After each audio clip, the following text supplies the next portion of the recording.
حبوباتي عسلاتي سكراتي، اليوم جيت وجبت لكم معايا عصير الخوخ. حبوباتي يهبل يهبل يهبل يهبل، ما عليك غير تروحي تشري كيلو تاع خوخ، تخيري الكعبات نتاعو يكونوا طيبين شويه زياده، سيرتو درك الموسم نتاع الخوخ. يعني ما عليك غير تروحي تجري تجيبي كيلو تاع الخوخ وتزيدي مع هذيك الساعه زوز كعبات نتاع الجزر وتغسليهم حبوبه مليح مليح مليح مليح مليح مليح، نوصي ونعاود على الغسيل.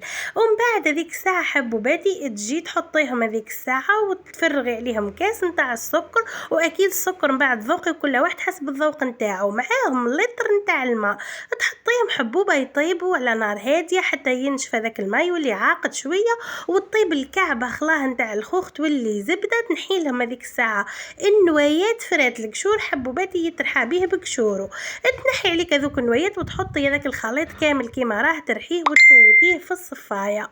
كي تفوتيه حبوباتي في الصفايه اصلا ويهبط كامل، ما يقعد لك والو في هذيك الصفايه تاعك، يجيك حبوباتي عصير خاثر خاثر خاثر خاثر. تروحي تزيدي عليه اطرتين تاع ما تكوني حطته من قبل في الكونجيلاتير، تكوني مجمدات وتجماد باه يجيك عصير منعش وجامد الله الله. وتجي حبوبتي هذيك الساعه تتحصلي على عصير الخوخ بالجزر 3 لترات بنين حلو وخاثر.